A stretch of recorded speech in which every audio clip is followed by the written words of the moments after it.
지난 시간에 여러분들 이 학습지에 나와 있는 지문을 분석했을 건데, 오늘은 이제 문제풀이를 위해서 분석하는 것과는 또 별도로 이 글의 내용을 이해하기 위해서 내용 구조도를 하나 그려보도록 하겠습니다. 그래서 글의 구조를 파악할 때 가장 많이 쓰는 게 내용 구조도입니다. 사실 선생님은 뭐 그릴까 생각을 했는데 좀 있으면은 엄청 텍스트가 길어지거든요. 해서 그리는 걸 포기했어요. 이 안에는 안 나와지더라고요. 해서 그냥 간단하게 내용 구조도 그리는 방법 정도 얘기를 하고 본격적으로 이거 풀이를 하도록 하겠습니다. 일단 쌤이 원래 시험지에는 이게 가나다 넘버링이 안 돼 있었어요. 근데 쌤이 가나다 넘버링을 해놨습니다. 왜냐하면은 여러분들이 좀 내용 구조도를 쉽게 그릴 수 있게 해서 가는 뭐고 나는 뭐고 다는 뭐고 라는 뭐다, 이걸 좀 확실하게 파악할 수 있게 하려고 일부러 해놓았고요. 그래서 일단 가 같은 경우는 우리가 화제가 제시되는 부분이라고 할 수 있습니다. 제일 첫 부분이었고요.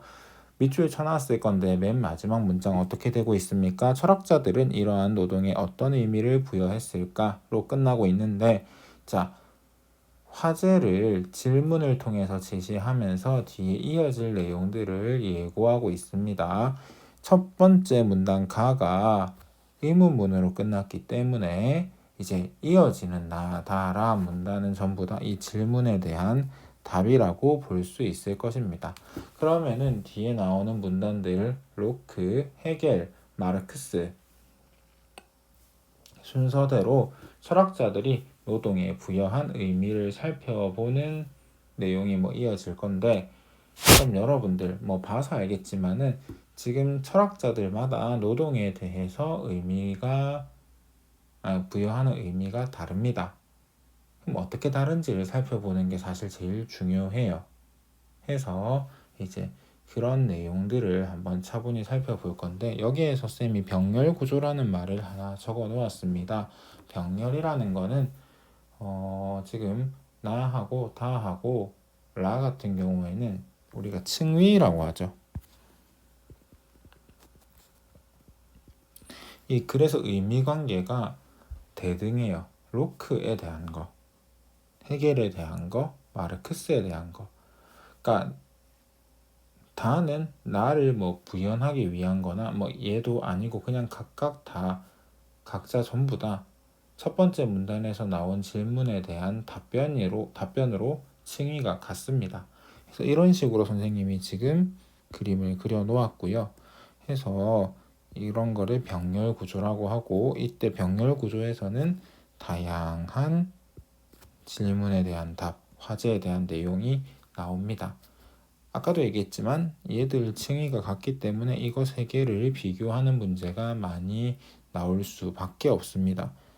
또 각각을 물어보는 문제가 나올 수밖에 없어요. 39번도 보시고요. 자, 40번도 보시고요. 그 다음에 38번도 한번 보세요. 37번도 그렇고, 37번은 비교한다기보다는 각각에서 중요한 포인트를 집어내는 문제라고 할 수 있을 거고, 39번 같은 경우도 이제 한 부분 특정 한 단락에서 이제 관련된 내용을 끄집어내는 것이라고 할 수 있습니다. 자, 40번은 좀 다르게 이제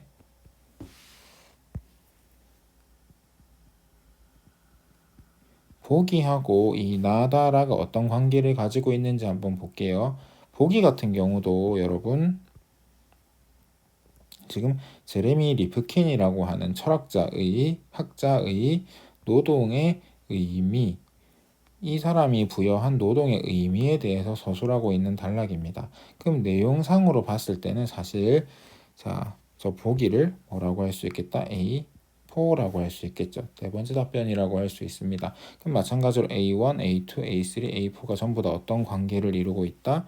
병렬 구조를 이루고 있다라는 거 해서 그냥 요거 4개 왜 이러노? 이러면 안 되는데, 잠시만요. 비교하는 형태 해서 이거 3개의 공통점 이것과의 공통점, 이 네 개 모두가 합해서 얘기할 수 있는 부분 찾아내는 문제였습니다. 자, 그리고 38번 같은 경우에는 이야말로 비교인데 이제 나하고 다의 입장을 비교하는 문제였죠. 해서 뭘 끄집어내는 거? 이게 답이 공통점인데 공통점을 찾아내거나 차이점을 찾아내는 그런 문제입니다. 해서 어떻게 읽어야 될지 여러분들 계속 얘기하지만 인문지문 특별히 이렇게 여러 가지 철학자들의 말이 병렬 구조를 이루고 있는 지문 같은 경우에는 반드시 누가 무슨 말을 했고 각각의 말은 각각의 철학자들은 어디에서 의견이 갈리는지 그걸 좀 확실하게 파악을 하시는 게 제일 처음에 쌤이 이거를 그리다가 너무 힘들어가지고 포기하고 지금 적었습니다. 안 그래도 내용이 되게 많아요. 2페이지가 되더라고요. 적다 보니까는 같이 한번 살펴보겠습니다.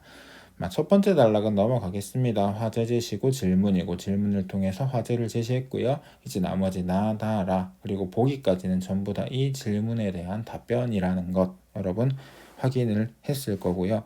그럼 제일 처음에 나오는 로크의 말에 대해서 한번 살펴볼게요. 자, 로크는 노동을 소유의 권리라고 얘기를 했습니다. 근데 여러분들 한 가지 이제 사고를 이렇게 좀 바로 가져가야 될 게 뭐냐면 이거예요. 소유가 있으려면은 뭐가 필요할까요? 소유는요, 소유하는 존재가 필요해요. 또 소유가 되는 존재가 필요해요. 자, 우리가 소유를 하는 존재를 주체라고 하고요. 소유가 되는 존재를 객체라고 합시다.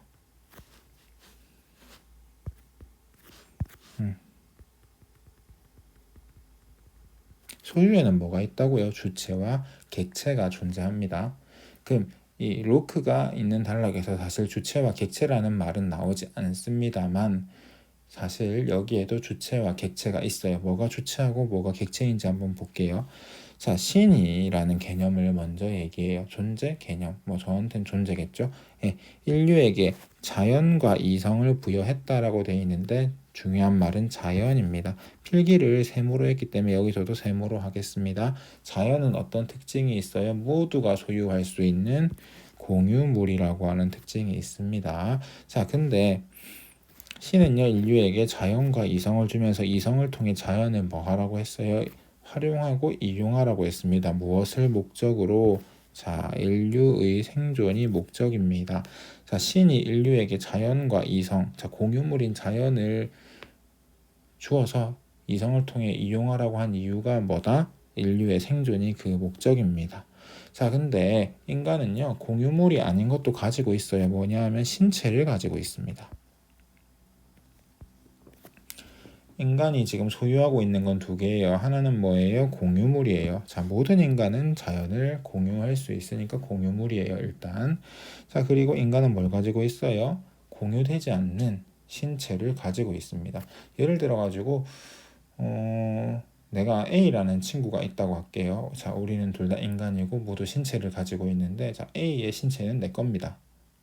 말이 돼요? 안 돼요? 안 되죠. A의 신체는 누구의 것입니까? A의 신체죠. 나의 신체는 누구 거예요? 나의 거죠. 자, 본인만의 배타적 권리라고 하는 겁니다. 자, 이 배타적이라는 말은요, 여러분, 꺼린다, 밀어낸다, 이런 것이라고 할 수 있겠고, 여기 나와 있는 개념들 중에 공유라는 것과 반대가 됩니다. 네. 그렇다면 신체는 비공유물로서 그러니까 본인만이 이걸 소유할 수 있다는 배타적인 권리예요. 자, 배타적인 권리 한 번 더 설명하겠습니다. 나는 A라는 친구가 있는데 A와 B는 친구인데 A는 B에게 신체의 소유권을 주장할 수 없어요. 그러니까 A는 B한테 야, B야, 네 신체는 내 거다. 이 소유권을 주장할 수가 없다고요. 그러니까 무슨 권리라고 하는 거예요? 배타적 권리라고 하는 거예요. B의 신체는 누구만이 소유권을 주장할 수 있다? B만이 주장할 수 있다라는 거죠. 근데 자연은 누구의 것도 될 수 있다는 거예요. 로크의 말에 의하면 공유물이니까. 해서 자연과 신체는 뭐다? 대립되는 거예요. 대립되는 거. 그리고요, 노동, 신체 활동은 개인의 소유라고 합니다. 자, 지금부터 이 단락에서 네모로 치는 것들 아까 어차피 학습지에도 다 네모로 쳐져 있어요. 그 앞에 했던 거 한 번 더 보시면 될 거고요. 자, 인간이 공유 상태인 어떤 사물의 노동을 첨가합니다. 자, 노동은 뭐예요? 개인이다, 맞죠? 네모고요. 공유 상태는 뭐예요? 세모예요. 자, 이게 뭐가 되는 거예요? 소유권의 근거가 된다고 합니다. 여기 보면 사적이란 말을 집어넣어 놨는데 사적이라는 건 뭐예요? 배타적인 권리라는 거죠. 나만 가질 수 있는 배타적인 권리라는 거다. 이 소유권은 뭐다? 나를 위한 거예요. 노동한 자를 위한 거라고요. 예를 들어 가지고 이겁니다. 자, 사과나무가 있어요. 사과가 열렸어요. 저거 사과 열려 있는 거 아무나 다 먹을 수 있어요. 그 나무의 주인이 없기 때문에 뭐 심은 사람도 없고 그냥 걔가 자라가지고 이제 나무가 팍 있어요. 근데 온 동네 사람들이 그걸 다 먹을 수 있는데 자, 어떤 사과 하나를 A라는 친구가 딱 땄어요. 자, 그럼 그 사과는 누구 거예요? A 거예요. 누구만 먹을 수 있어요? A가 허락하지 않는 한 A밖에 먹을 수가 없어요. 그게 이 말입니다. 자, 무슨 말이다? 원래 사과나무는 공유 상태였는데 A가 사과를 따는 자기 배타적 권리를 가지고 있는 자신의 신체를 사용해서 노동을 했어요. 그래서 그 노동을 통해서 사과는 누구께 된 거예요? A께 된 거죠. 이런 말입니다. 자, 여기까지. 그래서 일단 여러분들이 여기에서 신경을 써서 봐야 될 건 이거예요. 자연이라는 것과 신체라는 것이 어떤 관계를 이루고 있는지 글 속에 있는 말들을 통해서 밝혀내시면 돼요. 하고 여러분들 네모는 네모끼리 바꿔 쓸 수 있습니다. 그걸 기억하세요. 네모는 네모들끼리 비슷한 속성을 가지고 있어요. 배타적인 것, 개인적인 것, 신체와 관련된 것, 뭐 그런 것들이 있으니까는 선택지를 여러분들이 살펴볼 때 네모가 네모끼리 어울려야 돼요. 보통은. 근데 지금 어떤 경우가 생겼어요? 세모와 네모가 더해진 게 생겼죠. 뭐 이렇게 됐다라는 거.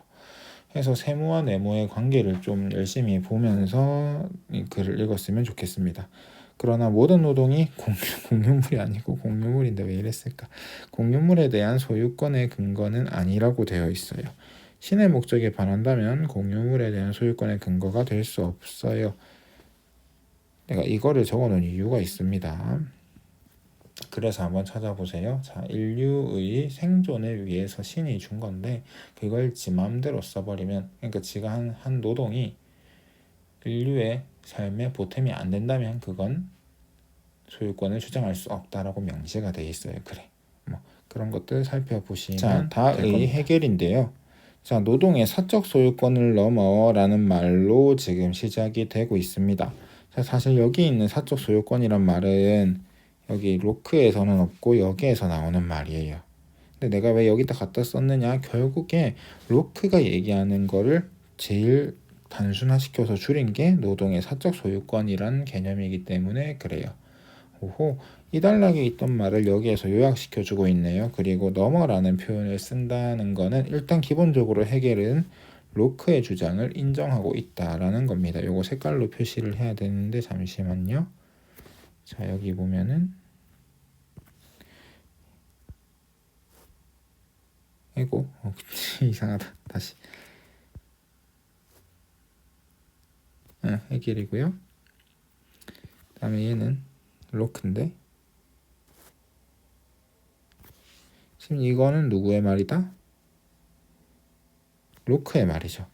로크의 말을 누가 해겔이 지금 인정해주고 있는 거죠. 네, 그렇다라는 거고요. 지금 여러분들이 이제 멘붕이 왔을 건데 이 부분이 내용이 되게 길었거든요. 한번 볼게요. 자, 해겔은 로크의 주장을 인정하고 이런 말로 바꿀 수 있겠죠. 그걸 넘어서서 주체, 객체가 통일되어가는 과정, 인간이 자기 의식과 정체성을 확보하는 계기, 자연을 노동을 통해 자신에게 바꾸어 필요한 물품과 적절한 생활 환경을 마련하여 생명을 보존하는 행동이라고 얘기를 했어요. 쌤이 지금 표시를 하나 할게요. 주체에다가 네모를 표시할 거고요. 객체에다가는 세모를 표시할 거예요. 아까 뭐에다가 네모했고 뭐에다가 세모했는지 비교해 보세요. 의미가 좀 비슷해집니다. 자, 인간은 뭘까요? 주체겠죠? 자연은 뭐예요? 세모겠죠. 예. 요거 세 개는 다 묶여 있습니다. 다른 말이지만은 연결되어 있는 말이에요. 무슨 말인지 이제 같이 한번 볼게요. 자립성을 지닌 객체. 뭔가 말이 좀 이상합니다. 객체라고 돼 있는데 뭘 가지고 있대요? 자립성을 지니고 있대요. 그렇대요. 주체의 노동에 저항합니다. 자, 주체 노동에 저항한다는 거는 배타적 권리를 더하는 주체의 행동, 주체의 신체 활동에 저항하는 거죠. 근데 여기 보면은 객체의 자립성이라고 하는 건 결국에는 약화가 됩니다. 해서 뭐에 맞게 변하는 거예요? 주체에 맞게 변해요. 이게 어디에서 일어나는 변화예요? 객체에서 일어나는 변화입니다. 그러면은 주체도 바뀐다. 이런 얘기를 하고 싶었던 것 같아요. 한편 주체는 노동 아니고 노동인데 내가 직접 치다 보니 오타가 많습니다. 객체에 내재된 질서나 법칙을 일정 정도 받아들이면서 자신의 욕구나 목적을 객체 속에 실현시킨다. 그러니까 주체가 무작정 자신의 목적이나 욕구를 막 강요하지는 않는다라는 거예요. 그래서 객체가 사라지는 게 아니고 인간을 위한 노동 산물로 변한다고 합니다. 이거는 그렇죠. 원래는 무관했었는데 인간과. 그래서 이제 이 부분에 나와 있는 게 사실 핵심이에요. 노동을 통해 주체가 자신의 객체 속에 나타내는 것을 우리가 자기 대상화라고 합니다. 여기 보면은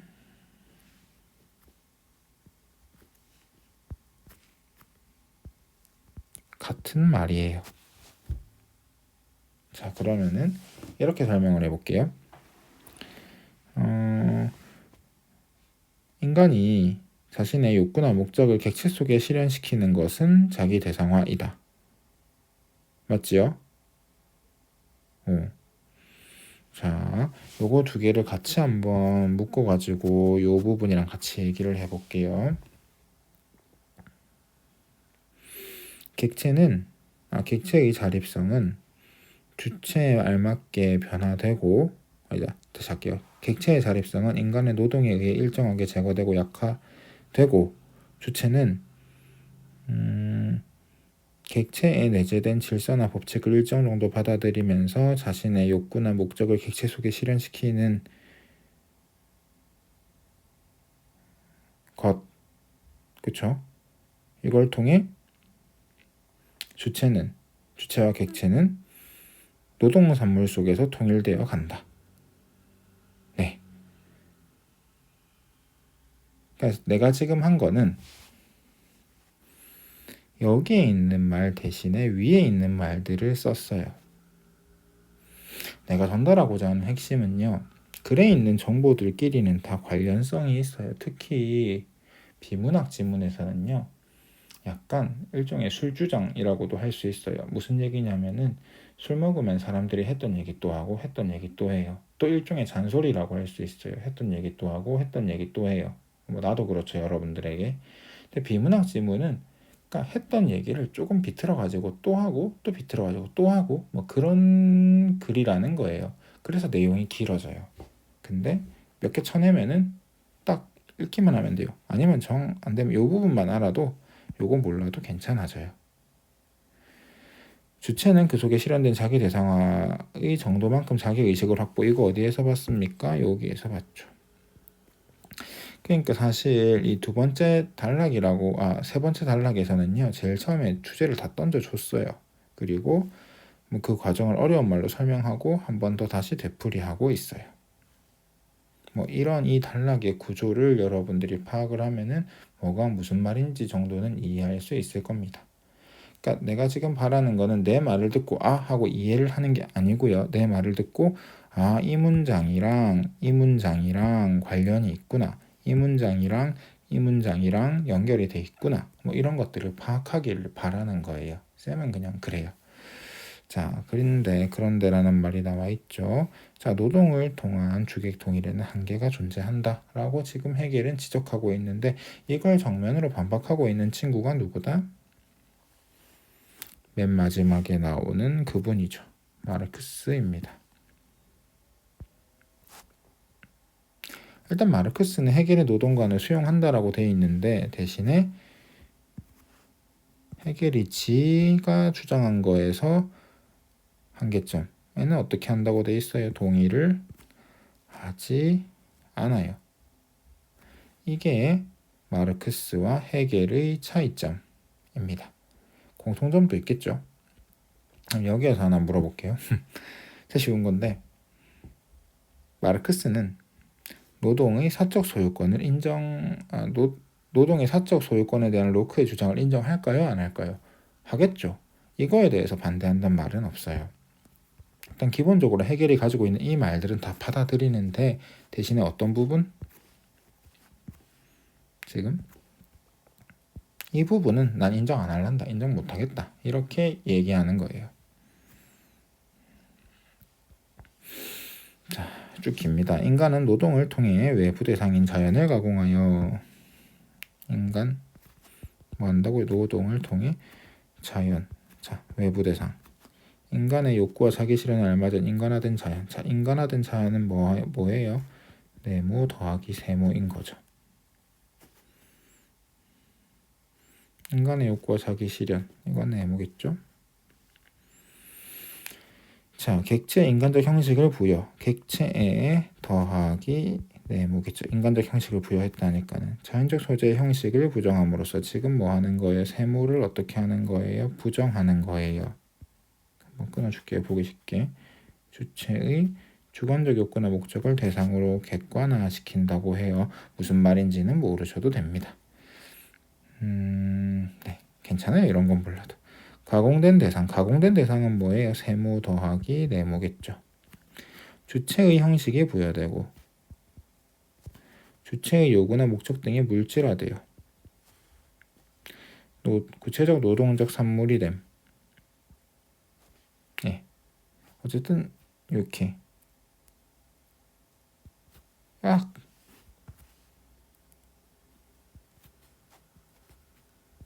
네모가 들어가니까요.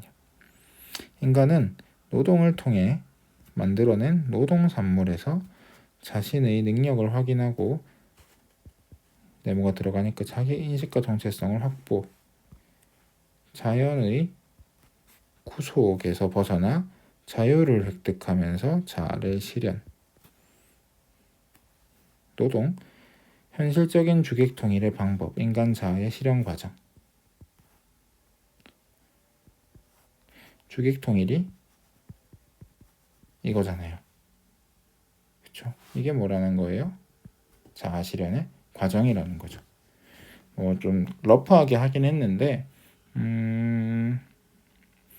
그러니까 딱 이런 글을 볼 때는 나누어져 있는 대상들끼리 한번 나눠놓고 여러분들이 편 딱 갈라놓고 한번 보세요. 어떻게 지금 이 사람들이 관계를 규정하고 있는지. 해서 마르크스는 노동과 그다음에 노동의 의미를 설명하기 위해서 주체와 객체를 갈라놓고 지금 이런 식으로 설명하고 있습니다. 특히 지금 보면은 특히 마르크스는 노동에 있어서 그러니까 인간 주체가 엄청 많이 투영된다, 엄청 많이 들어간다라고 계속 강조하고 있어요. 지금 내가 네모라고 한 부분이 세모한 부분보다 훨씬 많잖아요. 특히 소재의 형식을 부정한다, 자연의 구속에서 벗어난다, 뭐 이런 표현에서 볼 수 있듯이 정말 노동은 소유권을 드러내는 그런, 즉 인간의 욕구와 자기 실현을 위한 뭐 그렇다라는 거죠. 뒤에까지 보면요. 근데 이거는 정말 당연한 건데 이게 한계가 있는 거는 뭐 때문이다? 사회 구조 때문이다. 그래서 사회 구조를 변혁해야 한다고 역설했습니다. 네, 이건 뭐 굳이 안 다뤄도 될 것 같고, 지금 내가 이 페이지를 통해 여러분들에게 보여주고 싶었던 건 어려운 글 같지만, 실제로 어렵지만 그냥 같은 내용이 반복되고 있을 뿐이라는 거. 근데 뭐가 어떻게 반복되고 있는지를 알려면은 핵심적인 단어들이 있어요. 자, 그 단어들이 어떤 관계를 이루고 있는지, 특히 인문지문에서는 그런 특정 단어, 특정 개념들을 철학자들이 아니면은 무슨 학파, 무슨 주의, 뭐 그런 데서 어떤 식으로 규정하고 이들 사이의 관계를 어떻게 내리고 있는지를 파악하는 게 정말 중요합니다. 학교에서 한 번 더 할 거예요, 여러분들.